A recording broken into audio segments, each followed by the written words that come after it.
have 4 of our different campus partners today from GPS, FMS, student organizations, and athletics.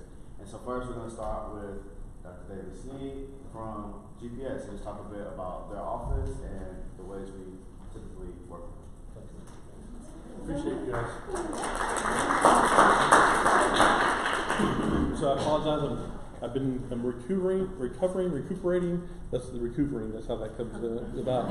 I do a lot of just combining things accidentally, but especially when you're sick and recovering from being. But I'm not contagious. So I can assure you that. Thank you all for being here. First of all, thank you for agreeing to serve in this role, because this role, as you well know, I mean, you get great funding for it, you get great honor for it, but it really is a leadership role for you, and it is a necessity, a requirement. I can't imagine, and I've worked in universities now since I never really left. When I went to college back in the dark ages, they were just colleges and tutors back then, like Socrates and things like that. But at that point in time, even the RAs, and as I became an RA and realized the functionality of it, but all through my professional career, the importance and the reality and the relationships, and I still have relationships with so many of those people that I've worked with as RAs before. So thank you, first and foremost, and always. Understand that when you see me, I'm grateful and have a great deal of gratitude for what you're doing and what you're embarking on. So thank you for that. I want to just go through a lot of things that you've seen, heard, but I want to just make certain you get it from a different perspective now as a partner.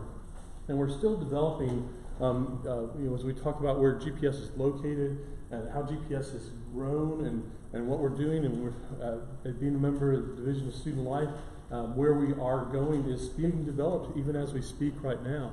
There's some neat things that you all are going to be doing. There's neat things that we're going to be doing, but it's all still based in this helping our students do together. So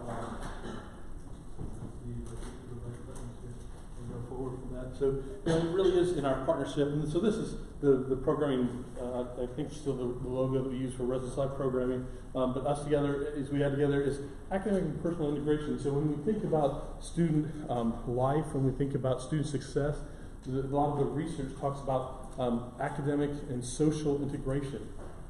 Neither of our groups, we are partners, but let's for a moment think of us as separate, and we're not. I'm not academic, you're not social, you're not this personal development. We are all holistic. We're going to be working with the entire person of the residents that you have, and you have so many roles that you play with them. But I want to focus on a couple of these roles as we go through and work together and let you know what we do and what we do with and for your students, but also what we need to do with and for you as an individual, but also just to be there and just have us in the back of your mind as you see and experience these types of things. So know that we are both being very holistic, both part of the team.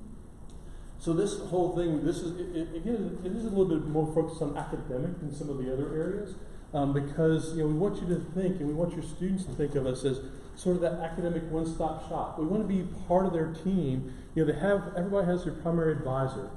But you may not know this, and you're not assigned, but you also have an academic coach, sort of a holistic, integrative coaching model that we use. But if somebody can help you think through, as we do different programs, we were last night over in Patton, and so if you think through the things that you might need, somebody to help you think through your entire academic career, think through those options, think through the intentionality. As we talk about this, there's no way that everybody can know. There's very few people, and I wouldn't include myself as one of those who does, but very few people who know all of the resources that could be available. But if we focus on what the student needs and what they might want to do and have conversation with them, we can help them figure out what resources are available to them and what resources they might play with. So this whole idea that for academic performance, it comes from this model of their behaviors and choices. You're going to be the ones who experience so much of that. You're going to be ones that in your community, as you work hard in those first few weeks, you're really going to be establishing a sense of community. and that community is about their choices and relationships and the standards that you all have. And it's really the environment that you're going to be setting up. And you want that environment to be set up not as a library study hall, but as a lively community, but that does incorporate these aspects of academic life. So you want to be, you'll be probably the biggest part of our ability as an institution to impact their behavior and choices. You're going to be at the center of that. And so I want to make sure you know that. Their expectations, that comes from mostly from themselves, but you know, as your own life that goes on, that comes from a lot of other people. Whether it's obviously family and parents, that could very well be teachers and siblings and grandparents, but you know, there's a lot of people, and so it could be your high school teachers that you were close to that keep up with you. It could be your teachers and mentors that you develop in the relationship. You know, it's any of those kinds of things that you're working with. So you know that. But this whole concept of academic self-efficacy, that's sort of where you as a student, where they as a student, sort of what they feel they own as far as being a good student.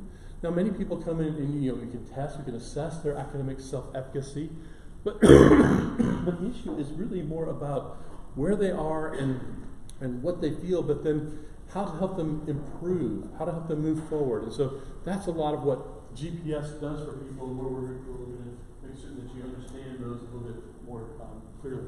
The three things you've heard us talk about these before, so I'm going to go over them quickly. This direction and discernment, our primary purpose still retains this issue of making certain that students are in the right place at the right time. So many of you have come in, and so many students come in knowing what they want to do. About 50% of our students, though, make some change in their academic program. That change could be significant. Changing your major almost entirely different direction. That change could be a subtle change, but there are just lots and lots of changes. All we want to do is make certain that people are pursuing their purpose. And a lot of times, generally speaking, people come and they know in college about the kinds of things you're doing, be it music or music business or nursing or whatever area that you want to be in. But there are a lot of people who come in and it's basically these broad spectrums of things. And so you don't know the nuances of what even is out there. And so, I can't tell you how many people come in a week or within a month's time that have never heard of social entrepreneurship, have never heard of the Global Leadership Studies program, have never heard of these things. When they hear about that, they go, that's exactly what I'm trying to get to. But how do you hear about those things? Those aren't the kind of majors that people talk about when you're in college, when you're in high school looking forward. So we need to be prepared to help people be able to continually and early on think about what it is they want to do, look at the options, think about how to best fit where they are and what their talents and gifts and strengths are. The second is academic engagement. That is that academic self-efficacy, how to be a better student. Anybody, just take yourself, and as good of a student as you are, if you can improve your reading by 10%, let's say you read 20 hours a week, and if you can increase your reading speed, increase your comprehension, so that you can save 10% of that time, whether those 2 hours are spent for additional reading, whether those 2 hours are spent sleeping finally, whatever it might be, just think of how if you can be a more effective student, a more efficient, a more guided student. Those are the kinds of things that we're looking for in this area. For the new students, we are working regularly, consistently, constantly on obtaining information from other students about how to be successful at Belmont. It's not how to be a successful student in the theoretical features, how to be successful at Belmont. So what we do is we collect enough information so that when somebody comes and talks to us, we get to know them and where they are. And so then we can sort of pull together the resources and figure out things that they might do. Help them share some experiences from other students. So you know that many of our GPS coaches are actually Belmont graduates. We try to get people from a variety of programs, things like that, or they're in Belmont graduate school. But they could also be. We have somebody currently right now. We have UCLA graduate, a Boston College graduate, Lipscomb graduate, and then several Belmont graduates in the coaching. But this whole idea of academic engagement, just how to be a better student, how to move on. Academic success and recovery. We hope that nobody ever needs that, but we need you all to know this one specifically. I just told people about this last night, so I feel like I'm redundant for some of you. But this whole concept that if anybody out there and you'll run across this. You'll have residents who are hurt, and they have a cast on, their arm, their leg, whatever, and everybody will pull together, and you start opening doors, and teachers go out of their way and things like that to help. But there's so many people that you're going to find that are hurting, and some of those are going to be crisis, and you're going to be in the middle of that, and you're going to be trained well for the crisis response. But what about those people also that are hurting, and it's not to the level of crisis? It's that they've been sort of down and out, that break up with a boyfriend or girlfriend, something happened at home, but they don't elevate it to the point of crisis in their life, but they're out of it for just even a few weeks, and all of a sudden they realize, I'm behind, I'm just sort of falling behind. Let them know that we can always help them work through those things, work with the professors. It's really about communication. So if you see somebody who's down out, they're not going to classes, they're not themselves. As you get to know people, you're the front line. You're the ones who know residents better than anybody. And as you get to know them, and you find out that they're just not quite who they are early, and there's not a good explanation for that, try to see working with RDs, working with the staff, but you're the one who's going to be there talking to them a little bit. But know that there's always a whole group of people that are there to help them, because no one outside of themselves and their family wants them to graduate more than we all do, right? We want people to graduate and move on. We don't want people to spend more time. And talk about a waste of resources. Somebody who comes to school here for a semester, 2 semesters, and then they decide to leave because they just sort of fell behind or fell out of it. That's a waste for everybody. And nobody wants that to happen. So know that there's an office, and those are the 3 primary things that we'll do to help support people. Again, I'd like to just talk about this because remember to help them understand that the only person who can save them is them. They have to make decisions. It is about them. It is about you making your own decisions. But it's okay.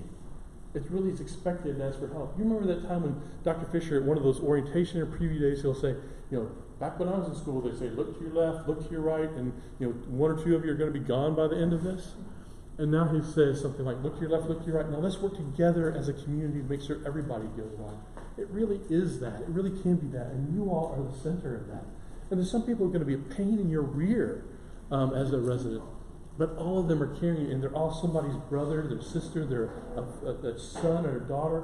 There's somebody who cares about them, and they may not act in a way that you want them to act. They may not come out in the way that you want them to come out, but always know that they're a person of worth and value.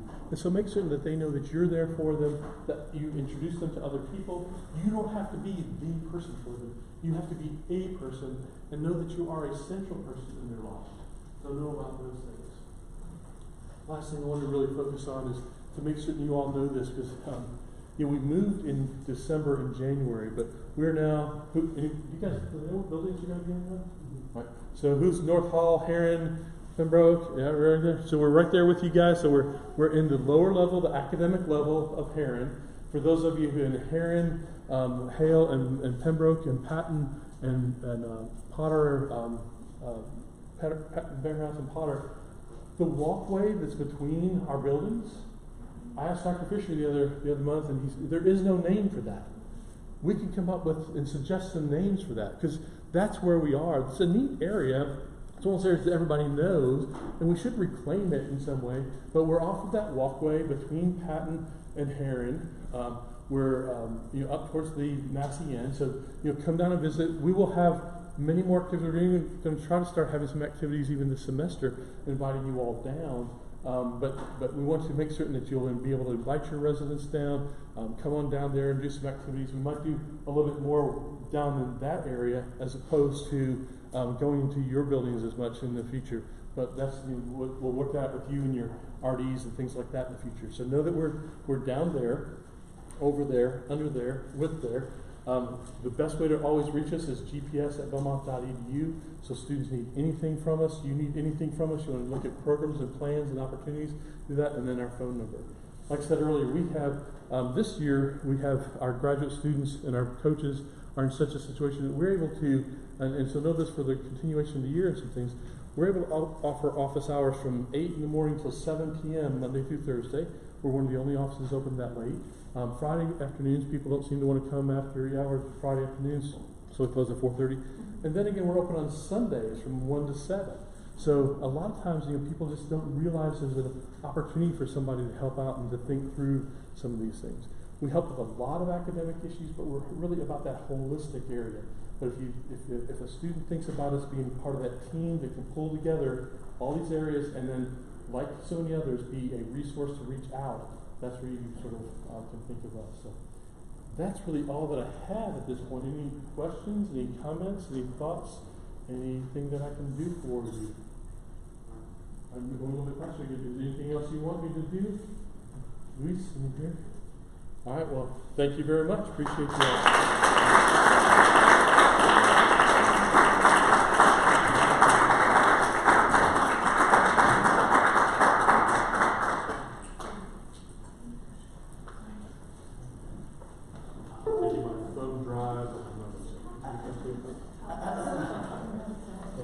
I'm going to have Jessica, one of the RDs, talk briefly about Black Awesome. All right, guys. So as Justin said, my name is Jessica. I'm actually the RD of Patton. But this year I've also been helping out with Greek Life. We have just hired 2 new people to take over those positions full time, so I won't be doing that. But it has been like such a great joy to help out with that. I'm sure many of you are either new members in sororities and fraternities or possibly interested in doing that in the future. So we just wanted to give you a chance to learn a little bit more about that opportunity because it is a great resource for your residents as well. Joining a Greek organization is a great way to get involved on campus. There's so many leadership opportunities, connections you can build, community service, all types of membership development that they do. So here at Belmont we have 4 NPC sororities, so that's National Panhellenic, 3 NPHC sororities, which is National Panhellenic, which I know is confusing, and then we have 1 IFC fraternity. So we actually have a really active community here at Belmont. Each sorority has, about 200 members in it. Those are the NPC sororities. So really great resource for our young men and women to get involved in, and that's something that you can, pass on to your residents in the future to help get them connected on campus and be part of the community. Cool. That's really all I have. Does anyone have any specific questions about Greek life in general or anything that you are just dying to ask about sororities and fraternities?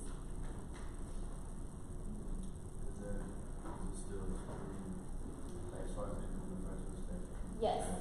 Yes, so if you're a freshman RA and you're going to be working in the freshman halls, freshmen cannot join an organization until they have been here at Belmont for a semester. So we do what's called deferred recruitment, and that is in the spring.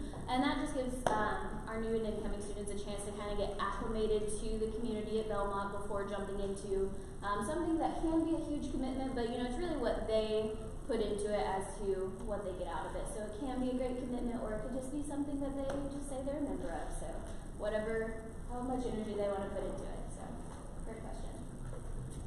Awesome. Any other questions I can answer for you guys?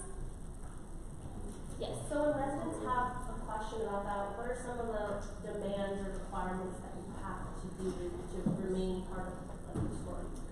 Yeah, so every member of an organization has to pay what we call dues, and those are just like a financial obligation to be a member of the organization. That'll go to different things such as like umbrella philanthropy events. It'll go to the foundation of that organization, which provides scholarships and other opportunities, such as leadership development conferences, stuff like that. So there is usually a semester amount, and each is different for every sorority and fraternity, but those are always pretty transparent. They put those on their websites. They talk about them at recruitment. So there is that financial obligation, and there's also a basic time commitment. So every organization will have a chapter meeting once a week. Those are typically on Sundays, but it's up to the organization as to when they want to meet. And then everything else is basically optional. There's semi-formal dances, there are philanthropy events. Some things will be mandatory as far as what the organization requires from its members, but there are a lot of flexibility, and especially if you have class, you're never expected to place your organization over your classes. So, great question. Right. Any other questions, guys? Cool. Awesome. Well, if you have any lingering questions, just feel free to email me. It's jessica.rice@belmont.edu, or just swing by my office in Patton. Thanks.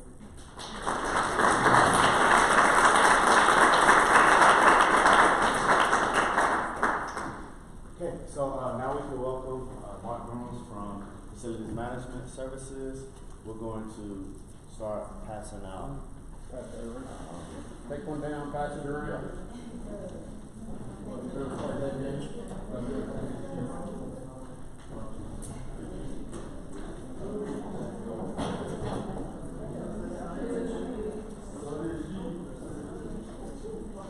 So my name's Mark. I'm the university engineer. I've been asked to come down and tell you a little bit about facilities management. We're the maintenance world. So when things break in your dorms and apartments, I'm sure you've already run across this since you've been here for a year now. So just to give you a rundown, our director's name is Robert Chavez. Maintenance manager is Andrew Huff. Sandra Haynes is our housekeeping manager, and we have a new landscape manager, which is Melissa Simon. The person that I typically bring to this session her name is Jenny Strange, and she'll be at the number that's on the brochure that you've been handed out. You're all intelligent, so there's no need in me walking through every single device or every single point on that piece of paper, because that'll tell you what we do and how we do it. To give you some insight, the university has 4.2 million square feet under roof. So of that 4.2 million square feet, 1.3 million is in residence halls and dormitories. So that's a lot of real estate to have to take care of, maintain lights, bulbs, plumbing, electrical. There's a lot of things that break down that we get to take care of. We also have right at 100 acres of property in this little urban area. I don't know if any of you knew that. We have 27 maintenance guys and girls that are here 24 hours, or not 24 hours, but are here 7 days a week, 365 days a year. So that's 27 people spread across 4 million square feet. That's not many folks to address things. So what we've done is we've created a work order system that allows you and every student to submit a work request. So if something breaks down in your apartment or your dormitory, we need to know about it so we can fix it. When I first got here, it was required to come through you guys, the RAs, and then they would tell the RD, who was then to communicate to us. And we found a lot of breakdown in that path, because that's a lot of folks to go through to find out that there's a light bulb out, or my sink doesn't work, or I don't have hot water, or I don't have air conditioning.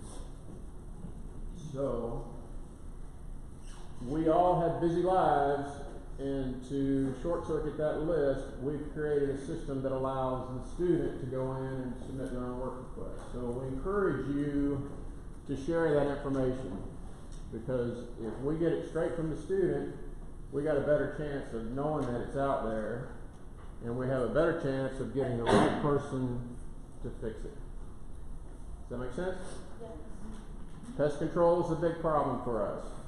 Anybody want to venture guesses to why? Throw it out there, come on. Food. We all like to eat, right? We all eat in our spaces, we study and eat, we drop crumbs, we leave a package of crackers on the table. Those are things that we all do, myself included.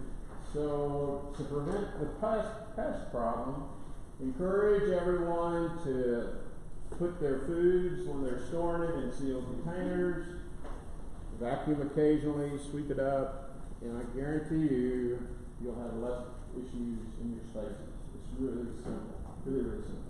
We have a pest control contract, comes in on Tuesdays, that we don't call them unless there's an emergency, because it's not the money that we're concerned about, it's the scheduling piece. It's learning to schedule things out. So Tuesdays, if we receive a request before 9 o'clock Tuesday, our pest control guy will visit that site during the day. Pretty straightforward. Our maintenance activities in the afternoons and weekends are a skeleton crew. We have 2 to 3 people here during those periods of time. So we request that all calls, if you have a maintenance emergency, call campus security. They'll reach out to us and we'll send somebody over to look at it as soon as possible. Remember that I might have somebody that's repairing replacing a water heater, so he's not going to be right over there right then. And if your students learn to submit work requests, if it's of a non-emergency nature, we'll get to it sometime we hope the following week. We can't guarantee that, but we do what we can.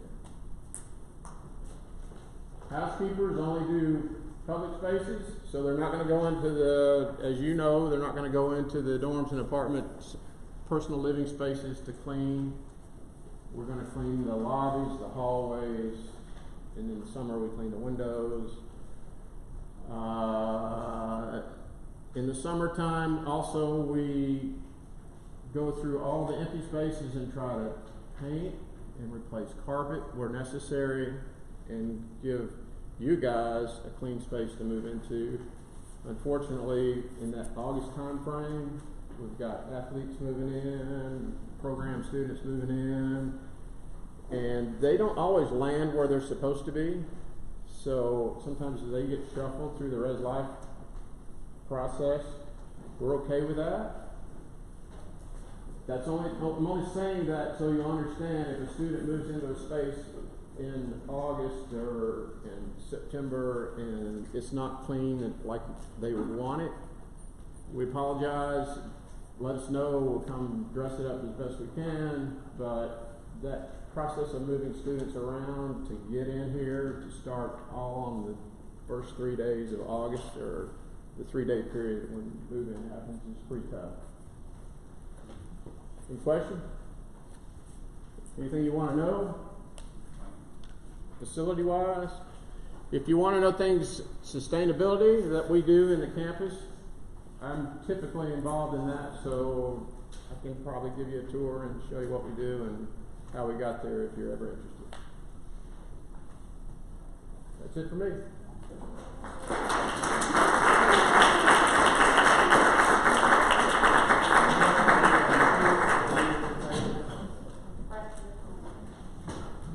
Any others? Also, if you're looking for the sign-up sheet, I think pass them around somewhere. We can also pass them around like people would have to sign in, make sure you stay after the session's over. Keep that going around and going around. I can tell you now, this guy's a lot of fun. You know? Not as fun as you, Mark. Yes, I like it. I don't get to talk about Bruins. Those Bruins. I'll tell the rest of that. I'll even hang out here what you have to say, Dave.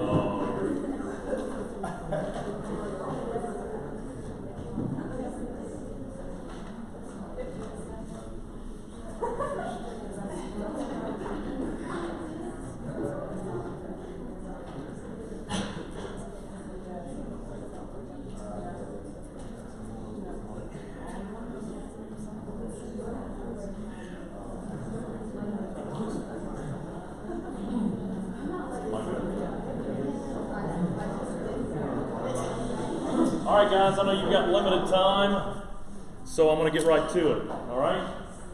My name's David Fish. I just go by Fish. It's a whole lot easier to remember. Can you see me on there, Lewis? Yeah. What's up? Okay. I've got business cards, all right? They're nothing fancy. It just has my name, my contact info, my work number, my email number, and my cell phone. I have no issues with you contacting me if you need me. These are RAs, right? Okay. Guess what? I'm an RA alum. Yeah. All right. Do we have our assignments yet? Yeah? Who's Pembroke third floor? Oh, yeah? 303? You know what? 303. That was my room, buddy. What's your name? Jimmy?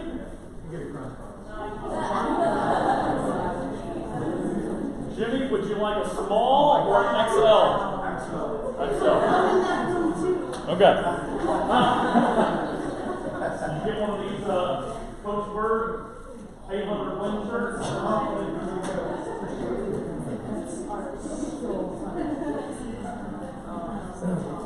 I happen to have one more left from the supply. We held on to it. I want to give it away to somebody. All right? It's right here. It's so cute. It's a sweater vest. All right? And you all heard the sombering news.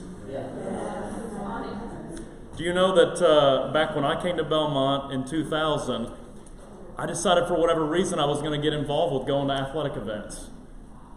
And,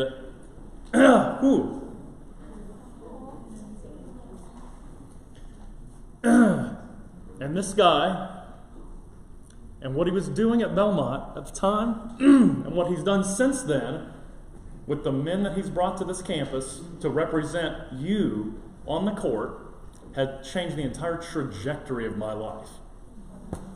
So, anyway, all that said, you all know, because you're leaders on this campus, you all know because you decided to apply to be an RA, and you all know because you are one now, that going to events, whether it's basketball, soccer, volleyball, baseball, track and field, going to those events and interacting and socializing with fellow students is one of the most important parts of the fabric of your college experience. Do you all know that? I need you all to help all these students that are coming back and all these students that are coming here for the first time to know that that's the case. And I want to partner with you on that. If you all ever want to bring your floor, bring your entire res hall to an event, I want to know. I want to know that you're coming, and I want to celebrate that you're coming. I will work with you. We'll throw a whole pizza party, and I'll provide all the free pizza you want for your entire floor to come to a game. You tell me when you're coming, and I promise you that we'll make it happen. And we will celebrate and do a PA announcement and say, guess what? Pembroke 3rd floor is in the house today. All right? Or Heron's 2nd floor is in the house today. Or all of Tall Hall. I think I might have the budget to feed all of Tall Hall. But I am curious on the women's side of basketball, because they also have one of the most successful seasons of all time.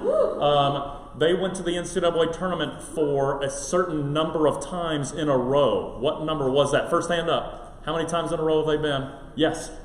4 times in a row. Give it up for Kenzie. Okay. But I remember what it was like being an RA. I remember thinking, man, what an awesome opportunity that I have to be a person of influence on a whole bunch of men that were on my floor. And in many of your cases, women that are on your floor. I know what a big deal that is. It's a lot of fun too, but it's also a challenge because you have to make sure that they're taken care of. The stuff that Mark said, take that stuff to heart. Make sure you hold on to that flyer. The stuff that you're going to hear about university ministries and other opportunities for students to plug in, those are all important, all right? This is a really, really special place. And if we all can work together on that, we can make sure that every student's experience is as good as yours has been, which is why you're wanting to influence other students' experience on this campus. Am I right? Okay, so you all know how much fun it is to come to games. I mean, look at all those happy faces. What are they doing right there? Singing happy together, right? I mean, when Dr. Fisher said, here's what we're going to do, we're going to try to pull this thing off, and we all thought, that's so stupid. And now it has become adopted as one of the coolest things that our student body does, and every other school that comes to our games comes up to me afterward and said, man, it's already cool that you guys get people to come to your games, students specifically, but how do you get them to have so much fun? I was like, because we have a lot of fun with them. You know, we do fun things that they want to do. And we listen to your feedback. Right now, if you're not already following the mob on social media, you need to be doing it specifically right now on Instagram. Go to search Belmont Mob right now on Instagram and follow, all right? And right now in the link in our bio is a survey, a mob survey that just came out last night. How many of you have already filled it out? All right, good. We have right now, we just launched it at 4:30 yesterday. We already have 170 students that have filled it out. You all know how hard it is to get students to do anything in groups, right? So 170 students are telling us it's important to me to share with athletics things that you all can do to make my experience during game days even better. And we listen. The Bruin Rewards app, which hopefully all of you have on your phone, was developed 3 years ago because students gave us feedback saying, I want one place on my phone that I can figure out when games take place, what incentives and giveaways you're going to have for that specific game, and maybe something that's going to actually incentivize me for coming to more and more games by giving me some points so that I can add up and I can use them to buy some stuff. Well, that's what that app is. If you haven't downloaded it yet, it's the coolest app you don't have. Okay, so Bruin Rewards, it's free on the App Store and Google Play. Go get it. We're going to have a new development update over the summer to take it up. It's 7.0. We're going to take it up to 8.0 status. In fact, the development company that's out of Louisville, Kentucky, is coming down here to meet with me because they think that what we're doing with our app is way ahead of many of the other schools that they're working with, including the Michigans and the Kentuckys. They think that what we're doing and the prizes that we give and the incentives that we give and the communication that we give is vastly better than many of the other schools, but it still isn't right. All right, still not good enough yet. All right, I want you all's feedback. So please do me a favor as leaders on this campus and complete that survey and ask the other students that are in your circles of influence to complete it. And I promise you, we're going to do some things to make games even more fun for you all to attend. Okay. A couple other things that I wanted to shout out really quick. All right, my wife is texting me, good, we got another showing on our house. I'm trying to sell a house.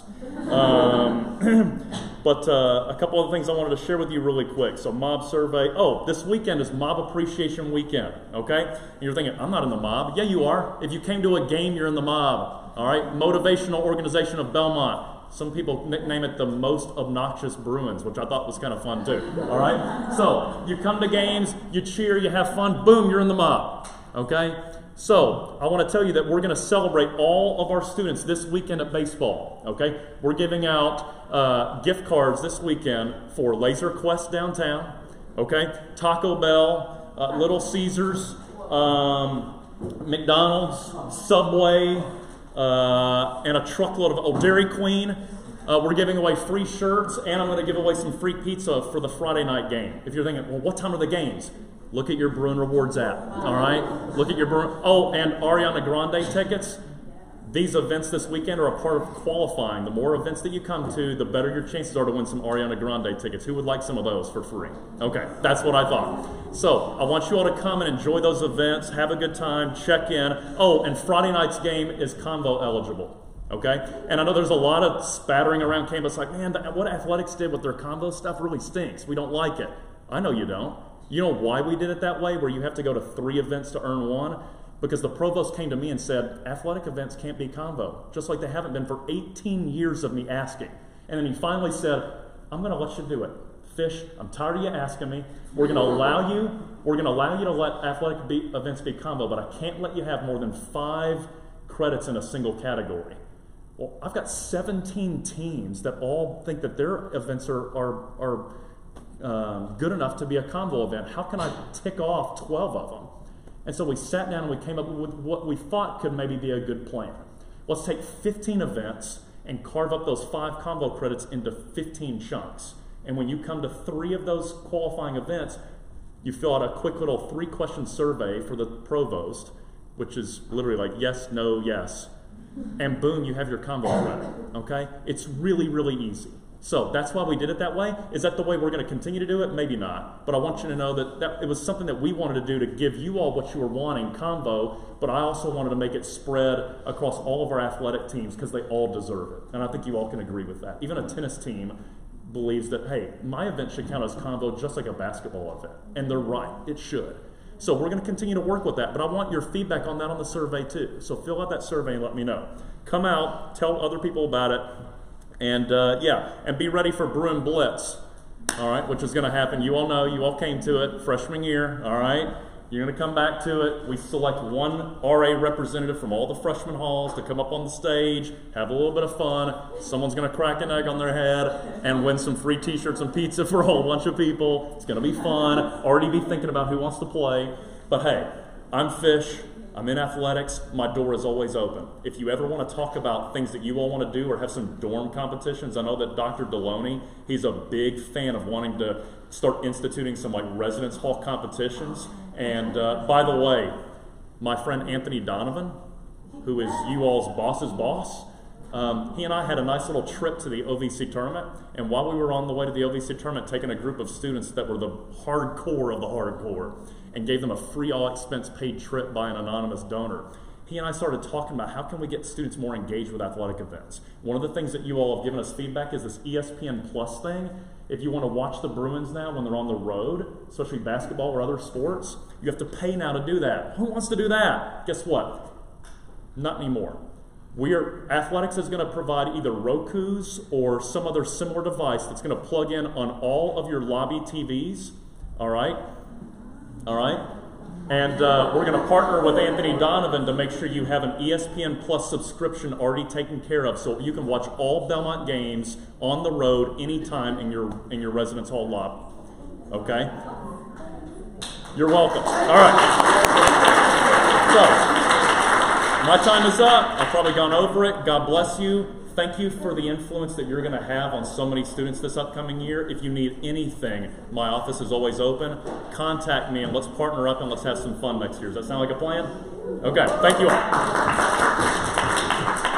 Fish, this was a question. I was asking if that's going to be year-round or only in the Bruins. I know there's some things that go on ESPN Plus that, I love to watch too. Yeah.